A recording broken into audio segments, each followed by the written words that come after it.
Hey everyone, today I'm going to talk about why did the North win the Civil War? And like usual, I'm not going to go into the specific battles of the Civil War. The College Board doesn't really test on that often, especially in essay questions or short answer questions. But if I were you, I would just review them very briefly, especially the major battles of the war. Instead, I want to focus on why the North won the war instead of the South. Actually, in the beginning of the war, it seemed like the South had all the advantages, and most people thought that they would win. They had better generals, and their men who were used to working in the fields with strong animals and tools were better prepared for a fight. But there were several areas where the North had the advantage that ultimately helped them win. The first is the size of their population. The Union, or the North, had 23 states and 22 million people. The Confederates, or the South, only had 11 states and 5.5 million white people and 3.5 million slaves. Also, the North still had immigrants coming over during this time, and many of them served in the war. In fact, 1/5 of the Union Army were foreign born. They even had to have some units in different languages during this time. Also, the North had a varied economy, which means that they made a bunch of different things. Remember, they were more industrial, so they actually had 92% of the nation's industry, whereas in the South, they were an agricultural economy, so they only grew cash crops like cotton. And they didn't want to switch to growing foods because that wouldn't make them as much money. Transportation was another area where the North had the advantage. Most of the railroads were built in the North, and the South even began to tear up some of their less used ones to fix the routes that were more necessary for the war. So they not only had less tracks, but also damaged their railroad lines even more.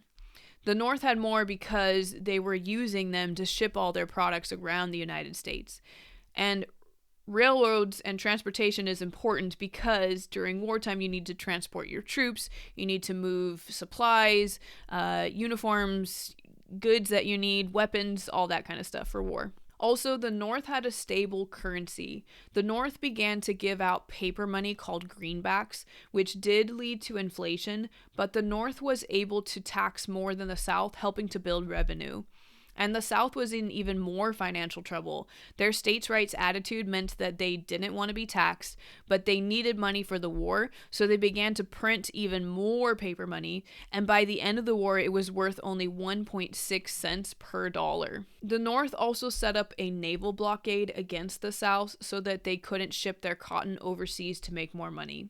Some people in the North were worried that because Great Britain needed the South's cotton for their textile mills, that they would join the side of the South, but because of the cotton gin, the South had been producing extra cotton before the war, and Great Britain had built up a surplus of cotton to hold them over. But they did need food, like wheat and corn and all the stuff that came from the North. And the last reason the North won was because they had a much more efficient and stable government. Lincoln really expands the power of the president during this time. During the war, he suspended the privilege of what's called the writ of habeas corpus, which means you can't arrest someone and hold them in prison unless you have a valid reason. Well, since he suspends this means he can have people arrested that disagreed with the Union and the war.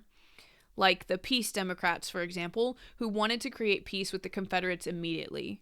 They were nicknamed the Copperheads because they were considered poisonous snakes. Also, during the war, Lincoln passes the Emancipation Proclamation, which helps to keep Great Britain out of the war because they were an anti-slavery country.